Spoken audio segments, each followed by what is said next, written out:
तो महाराज समुद्र मंथन जब हुआ तो समुद्र मंथन से रत्न निकले। क्या निकले? रत्न। अब ये बताइए कि समुद्र के अंदर से कितने रत्न निकले? बोले रामचंद्र भगवान की जय हो। देखो अपना ध्यान कथा में लगाओ, क्योंकि ये कथा छूट गई ना, कौन आ रहा है कौन जा रहा है, जिसको आना है वो आएगा, जिसको जाना है वो चला जाएगा। आना जाना तो इस संसार का नियम है, ये तो लगा ही रहेगा। लेकिन यदि ये कथा चली गई जीवन से तो जीवन में बहुत बड़ी व्यथाएं हो जाएंगी। इसलिए जीवन में व्यथाएं ना हो, इसलिए अधिक से अधिक ध्यान कथाओं में होना चाहिए।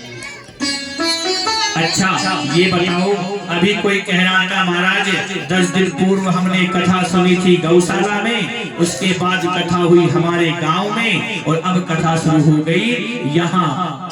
तो वहां पे तो आपने भागवत जी का बड़ा सुंदर दर्शन किया होगा।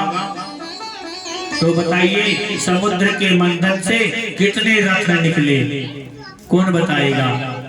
एक बाबा कह रहे हैं, और किसी को पता है कितने रत्न निकले? हाँ सबको पता है 14 रत्न निकले, पर बता तो कोई नहीं रहा है। बोले कृष्ण कन्हैया लाल की। चलो हम बता देते हैं कि लक्ष्मी कौस्तुभ पारिजातक सुरा, धनवंतरी चंद्रमा, धेनु काम दुधा सुरासुर गजो, रंभादि देवांगना, अश्वा सप्तमुखो विषम हरिधनु, चक्रायुधं चाम्बुधै, रत्नानि विविधानि चतुर्प्रतिदिनं, कुर्वन्तु नो मंगलम्। सबसे पहले कालकूट विष निकला, जो भगवान शंकर ने अपने कंठ में धारण किया। बोले नीलकंठ महाराज की जय। दूसरा, बोले दूसरा उच्चैश्रवा नाम का घोड़ा निकला। तीसरा निकला महाराज ऐरावत हाथी। बोले चौथा निकला कौस्तुभ मणि। बोले पांचवा निकले रंभादिक अप्सराएं।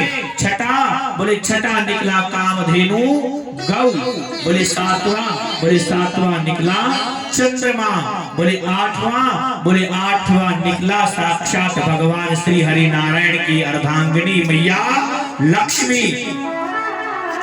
और बोले नौवा निकला मदिरा। और दसवां निकला भगवान हरि का सुदर्शन चक्र। और 11वां निकला कल्प वृक्ष। और 12वां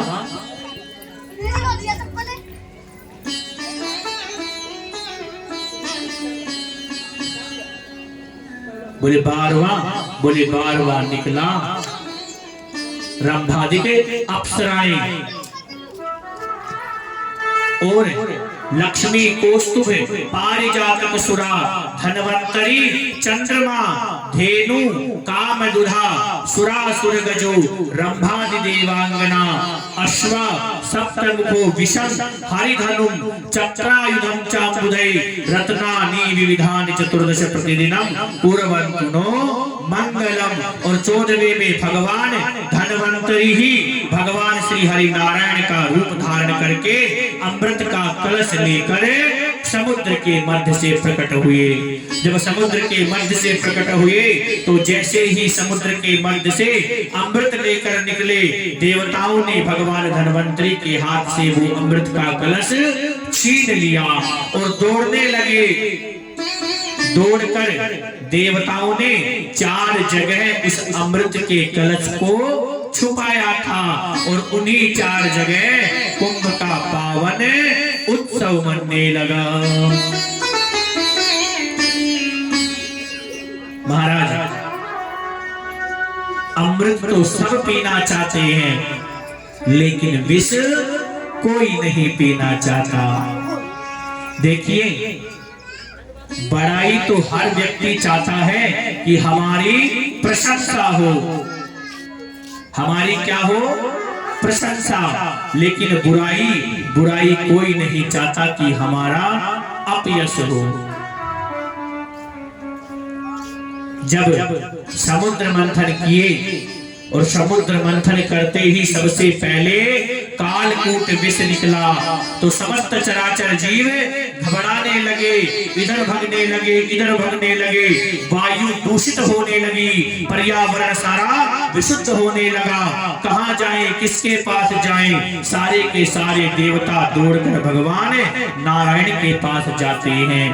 कहते हैं, प्रभु हमारी रक्षा करो, हमारी रक्षा करो। भगवान नारायण कहते हैं, भैया